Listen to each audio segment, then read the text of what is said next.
ஒரு வழியா அமெரிக்காவுக்கும் ஈரானுக்கும் ரெண்டு பேருக்கு நடுவில் நடந்த அந்த போர் வந்து ஒரு முடிவுக்கு வந்திருக்கு. ரெண்டு நாடும் சேர்ந்து ஒரு அமைதி ஒப்பந்தத்துக்கு ரெடி ஆயிட்டாங்க. ஆனா மிகப்பெரிய கேள்வி என்ன தெரியுங்களா? உண்மையிலேயே இந்த போர்ல யார் ஜெயிச்சது, அமெரிக்காவா இல்ல ஈரானா? இந்த ஒரு மிகப்பெரிய கேள்வி இருக்கு. அது மட்டும் இல்லாம இந்த அமைதி ஒப்பந்தத்தால நம்ம வந்து ஏமாந்துட்டோம்னு நினைக்கக்கூடிய ஒரு நாடு இருக்கு. அது என்ன விஷயம், ஏன் அப்படி நினைக்கிறாங்கன்ற விஷயத்தையும் இந்த வீடியோல டீட்டெயிலா பார்க்கலாம். அது மட்டும் இல்லாம உலகத்தோட சூப்பர் பவர்ன்றது அமெரிக்கா தான். ஆக்சுவலா அந்த இமேஜ் இன்னமும் இருக்குதா? உண்மையிலேயே அமெரிக்கா சூப்பர் பவரா தான் இருக்குதா? இந்த கேள்விகளையும் இந்த வீடியோல பார்க்கலாம். வீடியோக்குள்ள போறதுக்கு முன்னாடி இது போன்ற உலகத்தில் நடக்கக்கூடிய அதி முக்கியமான விஷயங்களோட பின்னணி தகவல்கள், பேக்ரவுண்ட் இன்ஃபர்மேஷனோட டீட்டெயிலா நீங்க தெரிஞ்சுக்கணும்னு நினைச்சீங்கன்னா நம்ம சயின்ஸ் குளோபல் சேனலை சப்ஸ்கிரைப் பண்ணுங்க. வாங்க வீடியோக்குள்ள போலாம்.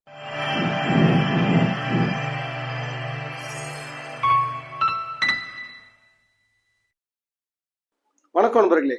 ஈரான் போர் ஆரம்பிச்சப்ப அமெரிக்கா, இஸ்ரேல் ரெண்டு நாட்டோட சூப்பர் பவருக்கு முன்னாடி ஈரான்ன்றது ஒண்ணுமே இல்லை, ஊதி தள்ளிடுவாங்கன்றதுதான் உலகத்துல எல்லாருமே நினைச்ச விஷயம். அதுக்கு ஏத்த மாதிரிதான் போர் ஆரம்பிச்ச முதல் நாளே ஈரானோட சுப்ரீம் லீடரான அயத்துல்லா கமேனியை காலி பண்ணாங்க.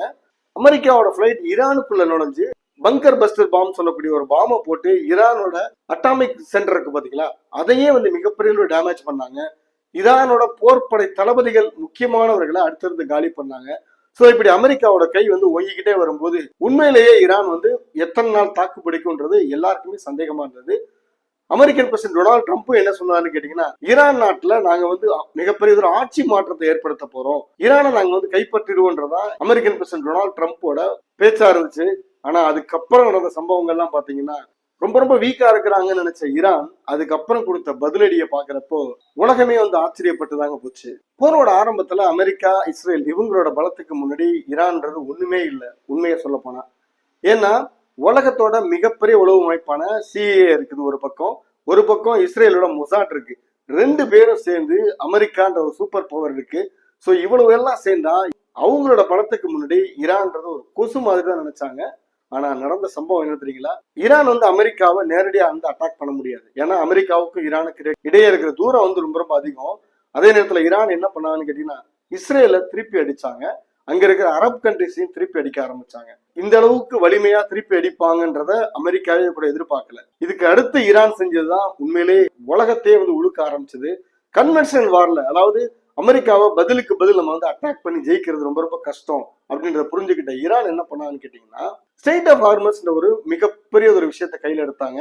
ஸ்ட்ரெயிட் ஆஃப் ஹார்மஸ் அந்த கடல் பகுதி வழியா தான் உலகத்துல நடக்கக்கூடிய 25 to 30% of crude oil, gas, இதோட டிரான்ஸ்போர்ட் எல்லாமே அது வழியா தான் வந்தாகணும்.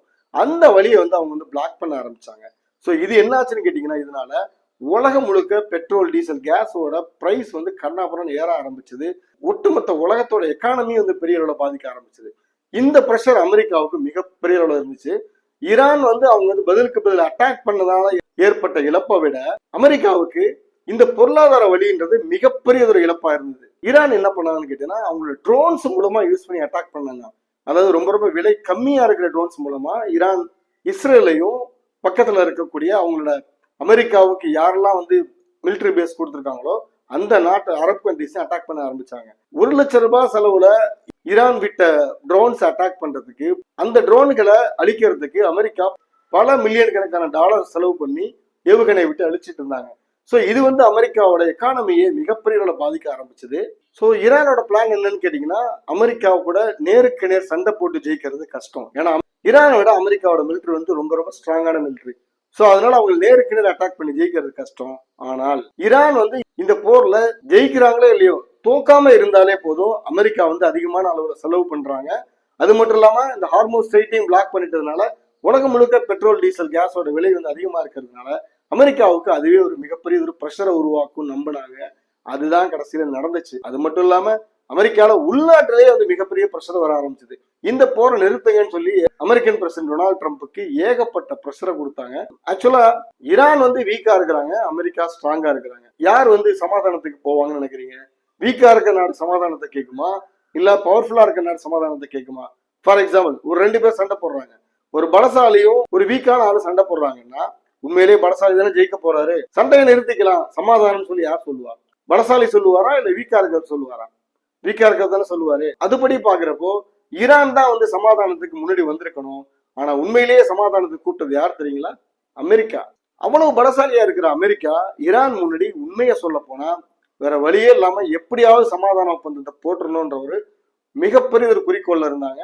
என்ன காரணம்னா ஈரான் அடிச்ச இடம் அந்த மாதிரி. ஈரான் அடிச்ச இடம் அமெரிக்காவோட எக்கானமி. கடைசியில வேற வழியே இல்லாம அமெரிக்கா இறங்கி வந்து சமாதான ஒப்பந்தத்தையும் ஏற்படுத்துறாங்க. அமெரிக்கா என்ன சொல்லி இந்த போற ஆரம்பிச்சாங்கன்னு கேட்டீங்கன்னா, ஈரான் வந்து அவங்க எப்ப வேணா அணு ஆயுத சக்தியா மாறுறதுக்கான வாய்ப்பு இருக்கு, அதனால அதை நம்ம தடுக்கணும்ன்ற சொல்லிட்டு தான் ஈரான் மேல அட்டாக் பண்ணாங்க. ஆனா இப்ப என்ன ஆச்சு? ஈரான் தயாரிக்க போற அந்த அணு ஆயுதத்துக்கு ரெடி பண்ணியிருந்தாங்க இல்லையா, அந்த யுரேனியத்தை கைப்பற்றிட்டாங்களான்னு கேட்டா இது வரைக்கும் நடக்கல. பட் ஒரே ஒரு விஷயம் நடந்திருக்கு, ஸ்ட்ரெயிட் ஆஃப் ஹார்மஸ் ஓபன் பண்ண போறாங்க. அதுக்கு ஈரானும் ஒத்துக்கிட்டாங்க, அமெரிக்காவும் ஒத்துக்கிட்டாங்க. ஈரான்ல நாங்க ரிஜைம் சேஞ்ச கொண்டு வர போறோம், ஆட்சி மாற்றத்தை ஏற்படுத்த போறோம்னு சொன்ன டொனால்ட் ட்ரம்ப்போட வார்த்தை நடந்துச்சான்னு கேட்டீங்கன்னா அதுவும் நடக்கல. சோ அமெரிக்கா என்னெல்லாம் சொல்லிட்டு ஈரான் மேல அட்டாக் பண்ணாங்களோ அதுல எந்த விஷயத்தையுமே அமெரிக்காவால சாதிக்க முடியல. இன்னொரு முக்கியமான விஷயம் என்னன்னு கேட்டீங்கன்னா, இவ்வளவு நாளா அரபு நாடுகள் என்ன நினைச்சாங்கன்னு கேட்டீங்கன்னா, தங்களுக்கு ஏதாவது ஆபத்து வந்துச்சுன்னா அமெரிக்கா தான் நம்மளை காப்பாத்துன்னு சொல்லி ரொம்ப தீவிரமா நம்பி இருந்தாங்க. தங்களோட செக்யூரிட்டிக்காக அமெரிக்கா ஹெல்ப் பண்ணும் அப்படின்னு நினைச்சுக்கிட்டு அமெரிக்காவுக்கு ஏகப்பட்ட சலுகைகளை வாரி வழங்கினாங்க. ஆனா உண்மையில என்ன தெரியுங்களா, அமெரிக்காவுக்கு இந்த அரபு நாடுகள் சப்போர்ட் பண்ணதுனாலதான் ஈரான் என்ன பண்ணான்னு கேட்டீங்கன்னா, அமெரிக்காவுக்கு பதிலா அமெரிக்காவுக்கு சப்போர்ட் பண்ண நாடுகளை அட்டாக் பண்ண ஆரம்பிச்சாங்க. சோ இதன் முடிவில் என்ன தெரிஞ்சுக்கிட்டான்னு கேட்டீங்கன்னா, அரபு நாடுகள் அமெரிக்காவை மட்டும் நம்பி நம்ம இனி இருக்க முடியாது, ஈரான் கூட நம்ம ஒரு ரிலேஷன்ஷிப் இருந்தா மட்டும்தான் இன் ஃபியூச்சர் நமக்கு ஒரு பாதுகாப்பா இருக்கும். இந்த ஒரு முடிவுக்கு அரபு நாடுகள் வர ஆரம்பிச்சிட்டாங்க. இது அமெரிக்காவுக்கு மிகப்பெரிய ஒரு பின்னடைவா பார்க்கப்படுது. சோ இன் ஃபியூச்சர் அது வளைகுடா நாடுகள்ல அரபு நாடுகள் மத்தியில அமெரிக்காவுக்கு உள்ள அந்த பழைய மரியாதைன்றது இருக்குமான்றது இந்த போர் மிகப்பெரிய ஒரு கேள்விக்குறியை ஏற்படுத்தியிருக்கு. அமெரிக்கா இன்னும் சூப்பர் பவர் தான், அதுல எந்த மாற்று கருத்தும் இல்லை. ஆனாலும் இதுவரைக்கும் இந்த போர்ல உண்மையிலேயே அப்பர் ஹேண்ட்ல இருக்கிறது அமெரிக்காவான்னு கேட்டீங்கன்னா ஈரான் தான். ஈரான் வந்து இந்த ஒரு விஷயத்தை எப்படி அச்சீவ் பண்ணாங்க? த்ரூ மிலிட்டரி பவர் மூலமா அவங்க இதை சாதிக்கல, ஸ்ட்ரெயிட் ஆஃப் ஹார்மஸ் ஒரு ஸ்ட்ராட்டஜிக்கல் மூவ் மூலமா இதை சாதிச்சிருக்காங்க. சோ இனி ஈரான் என்ன செய்வாங்க? இந்த ஸ்ட்ரெயிட் ஆஃப் ஹார்மஸ் ஒரு விஷயத்த கண்டுபிடிச்சிட்டாங்க. ஸ்ட்ரெயிட் ஆஃப் ஹார்மஸ் முடக்கினா உலகமே முடங்கி போகுன்ற ஒரு விஷயத்த ஈரான் வந்து கண்டுபிடிச்சதுனால இன் ஃபியூச்சர்ல ஏதாவது பாதிப்பு வந்துச்சுன்னா நிச்சயமா ஈரான் என்ன பண்ணுவாங்க கேட்டீங்கன்னா, ஸ்ட்ரெயிட் ஆஃப் ஹார்மஸை கண்டிப்பா பிளாக் பண்ணுவாங்க. இதன் மூலமா ஈரானோட பிரஷருக்கு எந்த நாடா இருந்தாலும் அடிபணிஞ்சுதான் ஆகணும். இந்த ஒரு சூழ்நிலைய ஈரான் வந்து உருவாக்கிட்டாங்க. இதுக்கு காரணம் யாருன்னு கேட்டீங்கன்னா முழுக்க முழுக்க அமெரிக்கா தான். ஆனா இதுல மிக முக்கியமான விஷயம், கவனிக்க வேண்டிய விஷயம் என்ன தெரியுங்களா? ஒருத்தர் இதுல சோக கீதம் பாடிட்டு இருக்காரு. ஈரானுக்கும் அமெரிக்காவுக்கும் இடையே நடக்கிற இந்த அமைதி ஒப்பந்தத்தால மிகப்பெரிய அளவுல பாதிக்கப்பட போற நாடு எதை சொல்றாங்க தெரியுங்களா? இஸ்ரேல்.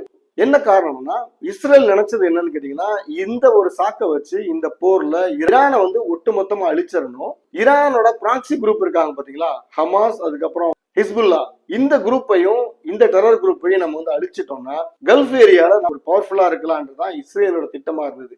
இந்த எண்ணத்தோட தான் இஸ்ரேல் அமெரிக்காவையே இந்த போர்ல இஸ்ரேல் இழுத்து விட்டுச்சு. அதனால இந்த போர் முடியறதுல இஸ்ரேலுக்கு கொஞ்சம் கூட விருப்பம் கிடையாதுங்க. எப்படியாவது இந்த போர் நிறுத்த ஒப்பந்தத்தை தடுக்கணும்னு சொல்லிட்டு இஸ்ரேல் பல வகையில இருந்து முயற்சி பண்ணாங்க. ஆனா அமெரிக்கா வந்து இதை புரிஞ்சுக்கிட்டு அதையும் மீறிதான் ஈரான் கூட இந்த அமைதி ஒப்பந்தத்தை கையெழுத்து போட்டிருக்காங்க. சோ இந்த போர் நிறுத்த ஒப்பந்தத்துக்கு வில்லன் யாருன்னு கேட்டீங்கன்னா இந்த one and only Benjamin Netanyahu தாங்க. இப்பவும் சொல்றேன், இந்த போர் நிறுத்த ஒப்பந்தத்தை எப்ப வேணா காலி பண்றதுக்கு இஸ்ரேல் வந்து முயற்சி செய்வாங்க. அதுக்கு வேற ஒண்ணுமே செய்ய வேணாம். இஸ்ரேல் வந்து லெபனான் மேல அட்டாக் பண்ணாலே போதும், ஆட்டோமேட்டிக்கா ஈரான் என்ன பண்ணுவாங்க? இஸ்ரேல் அட்டாக் பண்ண ஆரம்பிச்சிருவாங்க. இந்த போர் நிறுத்த ஒப்பந்தம்ன்றது டோட்டலா காலி ஆகிறதுக்கு கூட வாய்ப்பு இருக்கு. சோ இந்த ஒரு டேஞ்சர் இந்த விஷயத்துல இருக்குது. நீங்க என்ன நினைக்கிறீங்க? அமெரிக்கா இன்னமும் சூப்பர் பவர் அந்த அந்தஸ்துல தான் இருக்கிறாங்களா, இல்ல அமெரிக்கா அவங்களோட ஆதிக்கத்தை இழந்துகிட்டு வராங்க நீங்க நினைக்கிறீங்களா? உங்களோட கருத்துக்கள் என்னன்றதை கமெண்ட்ல சொல்லுங்க. இந்த வீடியோ உங்களுக்கு பிடிச்சிருந்தா லைக் பண்ணுங்க, கமெண்ட் பண்ணுங்க, ஷேர் பண்ணுங்க. மீண்டும் மற்றொரு வீடியோவில் சந்திப்போம். நன்றி, வணக்கம்.